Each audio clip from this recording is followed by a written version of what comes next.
Sa pagpapatuloy po ng ating balitaan, critical ngayon ang isang bar owner matapos pagbabarilin sa San Jacinto, Pangasinan. Yan at ang iba pang rumarapidong balita mula sa probinsya, hatid ng iba't ibang istasyon sa ilalim ng MBC Media Group.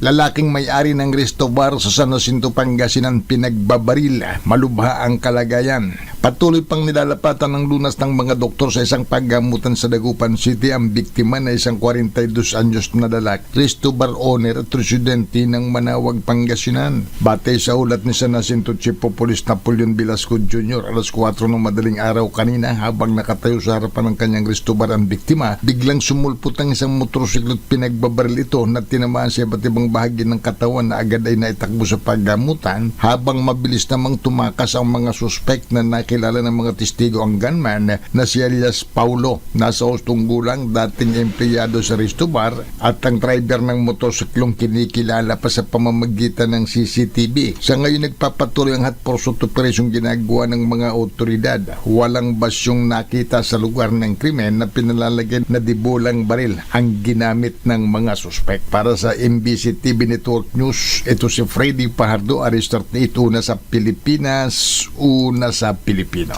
Sa kulungan bumagsak ang isang tricycle driver matapos mahuli ito ng mga otoridad nang mag-sideline ito sa pagbebenta ng illegal na droga sa barangay Alauli, Pilar, Bataan. Sa ulat ng Pilar PNP na aresto ang tricycle driver, edad 43 anyos, residente ng barangay Pantingan, Pilar, Bataan, na kilala sa alias Pito, matapos makabili sa kanya ang operatiba ng Station Drug Enforcement Unit DEU ng Pilar ng mga tauhan ni Police Major Larry Valencia. Bukod sa nabiling pakete ng droga na halagang 500 piso, na kumpiska pa rin sa kanya ang ilang pakete ng shabu na tumitimbang ito sa 5.03 gramo na nagkakalaga ito sa 34,204 pesos. Ang suspect ay nasa custodial facility ngayon ng Pilar PNP at naharap ito sa kasong paglabag sa Republic Act 9165 o ang Comprehensive Dangerous Drug Act of 2002. Para sa MBC TV Network News, RH37, DCRH, una sa Pilipinas, una sa Pilipino. Inaristo ang isang lalaki sa bayan ng San Jose Norte, Samar na nasasangkot sa pisikal na pag-aabuso. Itinuturing itong paglabag sa Republic Act 9262 Anti-Violence Against Women Under Children Act. Inaristo ito ng San Jose Police sa Barangay Balite, San Jose Norte, Samar. Hindi na nakapalagpa ang 30 taong gulang nang itaristuhin. Ayon sa report ng PNP, nagbaba ng warrant of arrest ang korte dahil sa paglabag sa Section 5 ng Republic Act 9262 Anti-Violence Against Women Under Children Act of 2004 na tumutukoy sa physical violence na inalabas naman ng Regional Trial Court, Judicial Region Branch 19, Katarman, Northern Samar. Kaugnay nito ay may tinakdang piyansa ang korte na nagkakahalaga ng 72,000 pesos para sa pansamantalang kalayaan na nasabing akusado. Ayon sa PNP, mananagot sa batas ang lumabag kung saan ang physical abuse sa kababaihan at kanilang mga anak ay isang seryosong usapin na naglalagay sa panganib ng kanilang kaligtasan at dignidad. Kasalukuyang nakakulong ang nasabing akusado. Para sa MBC TV Network News, RH34, Jane Galit, bantayan ng DZRH. Una sa Pilipinas, una sa Pilipino.